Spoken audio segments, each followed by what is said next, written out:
OK, a teraz prejdeme do druhej časti, kde sa skúsim akože popísať, že áno, že mám nejaký nápad na startup, mám nejakú myšlienku, a čo s ňou, takže wow, že ideme pracovať na tom, tak čo spravíme. Takže ako prvá vec, musím sa presvedčiť, že máte startup. To je akože, tak akože, zdá sa, že jasná vec, ale to nie je až taká jasná vec, hej? Pretože veľa ľudí tu skrachuje. Myslíte si, že majú startup, keď startup nemajú. Takže čo musíte spraviť? Za prvé, napíšte si nejaké veci. Čo robíte? Hej. Kto vám za to zaplatí? A prečo vám za to zaplatí? Hej. To znamená, robím napríklad, ja predávam túto fľašku s vodou. Kto mi za to zaplatí? Hej. Ľudia, čo chcú fľašku s vodou. Prečo mi to zaplatia? Pretože som tú vodu. Tuto je to jednoduché. A pokiaľ máte aplikáciu, ktorá vám radí s výberom vín, tak to nie je také ľahké, pretože prečo by mali zaplatiť, keď sa môžu spýtať čašníka, hej? A tam tu ľudia krachujú, pretože si myslia, že wow, že aplikácia mi poradí víno, hej? Ale keď sa dostajú tí zákazníkom a majú zaplatiť za to, tak si povedať, že za toto platíš aplikácia čašníka, prípadne som vedel, ktorý je zadarmo, mám zadarmo. Takže na toto veľakrát krachuje, pretože ľudia zabúdajú na to, že za to niekto musí zaplatiť. Hej? A pokiaľ toto máte, tak choďte za tým ľuďmi a pýtajte sa. Predtým, než napíšete prvý riadok kódu, predtým, než budete mať hociaký beta verziu, hocičo, choďte za tým ľuďmi a pýtajte sa. Máte nápad, predu 10 minút máte spísané, čo vlastne robíte a môžete ísť na námestie, pýtať sa, alebo cez nejakého známeho do nejakej firmy, spýtať sa tej firmy.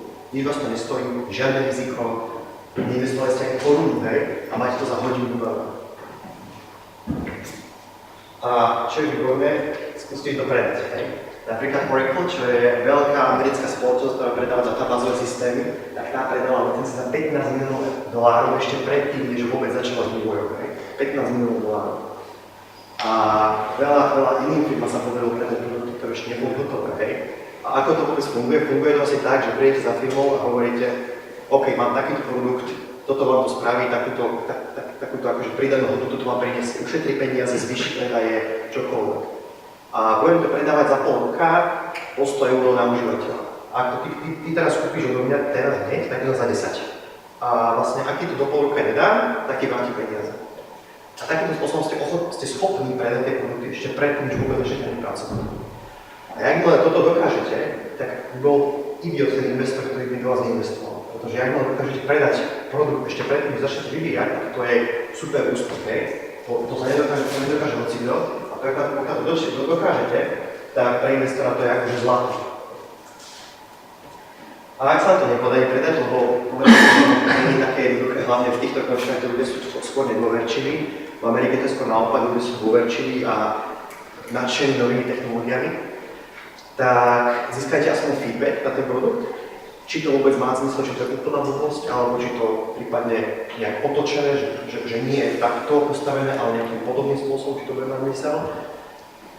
A zároveň získajte vlastne prvých testerov, pretože vlastne veľa tých ľudí vám povie, OK, rád by som to otestoval, keď to bude hotové. A toto je zase pre vás veľmi dôležitá informácia, či to, čo robíte, má zmysel, lebo je blbosť vyvíjať 2 roky produkt, ktorý na konci nikto nebude chcieť. Takže vedieť, či to ten produkt bude záujem ešte predtým, než vôbec začnete na tom produkte pracovať. Pokiaľ máte overené, že máte startup, že to ľudia budú kupovať, že o to je záujem, že to je technicky možné, a začnete na tom pracovať, tak zistíte, že potrebujete partnera. Potrebujete partnera jednak z finančného hľadiska, jednak pravím z toho nejakého podnikateľského hľadiska, že neviete, ako ten biznis môže robiť a tak ďalej a tak ďalej. Takže, ako som hovoril, najlepšie možnosti je angel investor alebo nejaký akcionátor, respektíve seed fund. Najväčší problém je dostať tie peniaze, dostať sa k nim. Tuto je pár rád, ako zvýšiť šance, aby vás jeden či druhý dostal. Pokiaľ sa jednalo angel investora, treba si pečlivo preštudovať, čo ten investor robí. Lebo pokiaľ sa jednalo angel investora, tak ten investor v minulosti pracoval v nejakej sfére, dajme tomu komunikačné služby, niečo aj predával telefóny. A je blbosť chodiť za človekom, ktorý v minulosti predával telefóny s novým typom výrobku. pretože on to v tej sfére nebude vedieť nič a 99% vlastne investuje, pretože do tej sfére vlastne to bolo.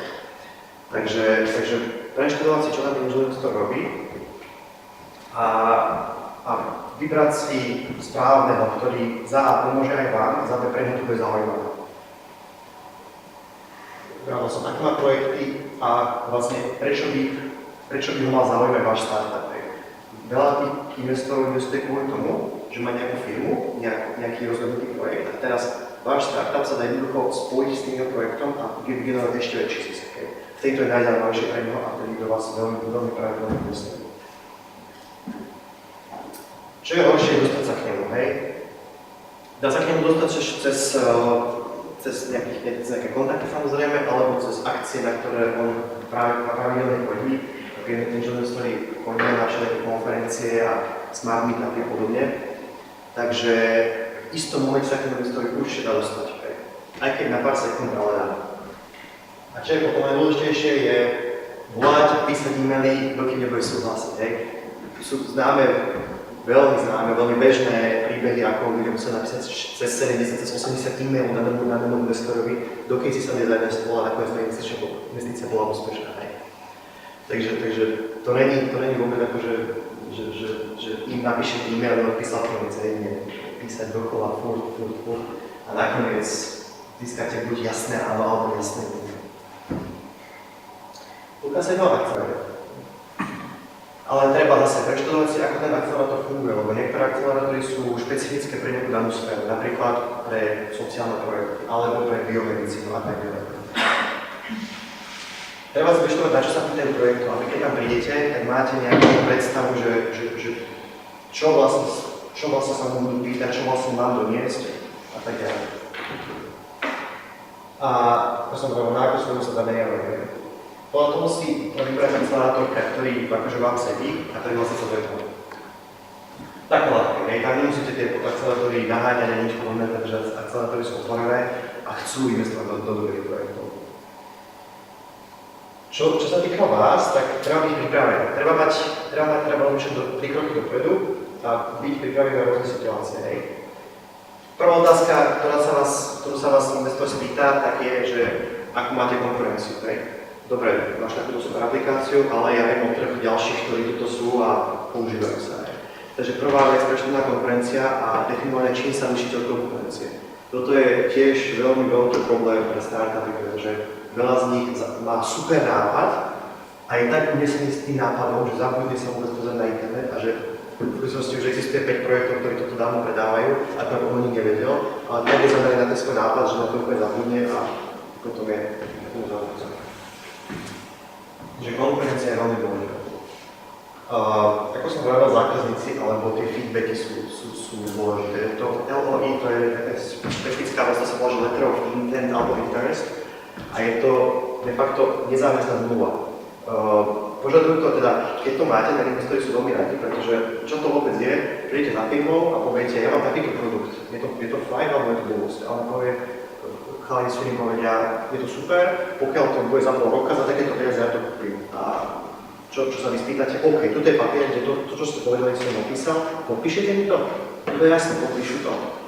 Nie je to žiadna zmluva, nie je to predaná zmluva, nič podobné, ale investor môže spraviť to, že sa pozrie na ten papier, že wow, super, títo to chcú kúpiť, zvykne telefón, zavolá tým hlavne do tej firmy a spýta sa, že naozaj u vás budú títo s týmto projektom a povedali si, že by ste to kúpili, oni jasne, áno, boli u nás. A to je pre investora zase veľmi, to je vlastne vaše strely voči investorovi, to sú vaše zbraně. Toto je vec zase, na ktorej veľa projektov plakne, pretože dostanú sa pred investora, dostanú sa pred prvotcu, dostanú sa do tretieho kola jednania, dostanú sa k peniazom a teraz sa spýta, OK, tak čo vôbec chcete? A oni, však peniaze, dobre, čak, ale viac, koľko, na čo tie peniaze. A to znamená, že rozmysleť, na čo vôbec chcete toho partnera. Keď potrebujem 100 000 €, tak na čo tých 100 000 € potrebujem? 50 000 za PR kampaň, 10 000 za nejakého developera, 10 000 na nejaký prístroj. Treba mať rozplánované a rozmysleť dopredu, prečo chcete peniaze a na čo chcete použiť. Treba mať rozmyslený biznis plán, ako som vravil. kto vám zaplatí za ten produkt, prečo vám zaplatí, ako vám za ňo zaplatí a tak ďalej a tak ďalej. Takisto treba mať vypracovaný a treba mať, teda nie, že treba mať, ale bolo by dobre, keby ste mali aj profesionálny prístup, lebo to nie je také ťažké, hej, profesionálny prístup mladých ľudí vôbec nie je ťažké. Stačí si vygoogliť nejaké veci, ako napríklad SWOT, čo je Strengths, Weaknesses, Opportunities and Threats, analýza, kde vlastne napíšete, že aké sú vaše silné slabé stránky, aké sú vaše príležitosti a vaše hrozby. Nič viac, nič menej. A pokiaľ to máte, tak pôsobíte profesionálnejšie. Alebo Lean Canvas analýzu, zase vôbec to nie je zložitá vec, ale pokiaľ to donesete k investorovi, tak pôsobíte inak ako ľudia, ktorí to nemajú. A zase veci ako prezentačné video, tak to už akože, pokiaľ máte video, tak už ste úplne, že už pôsobíte úplne inak. Takže to bol tretí bod, no a štvrtý bod je veľmi jednoduchý a treba sa báť, pretože mám veľmi veľa známych aj medzi spolužiakmi bývalými, aj medzi známymi, ktorí hovoria, no však ja by som možno podnikal v týmto projektom, v tejto sfére, ale čo keď dostanete investíciu a čo keď mi to krachne a čo keď to, tak to krachne, no a nedostaneš investíciu, no a čo, však investovanie nepoznáš a keď ji nedostaneš, čo sa stane? Nič. A kedy má človek riskovať, keď má 25 alebo 22, má riskovať vtedy, keď má 40 a má 3 deti a hypotéku na dom, podľa mňa nie. Podľa mňa riskovať vtedy, keď môže a nemá čo strátiť. A to je presne obdobie mladí a obdobie štúdia. Takže vôbec sa netreba báť a vlastne padnúť a skrachovať je veľmi dôležité, pretože to je tá najlepšia škola. Najlepšia škola, ako sa vám môže stať, je to, že vám neúspeje niečo. Pretože tam sa toľko vecí naučíte, že je veľmi pravdepodobné, že druhý pokus vám už vyjde. Druhý pokus ešte možno nie, ale ten tretí, štvrtý, tak to sú také obrovské skoky pre toho človeka, že to budete sami na sebe, keď to niekedy skúsite. To je všetko, ďakujem.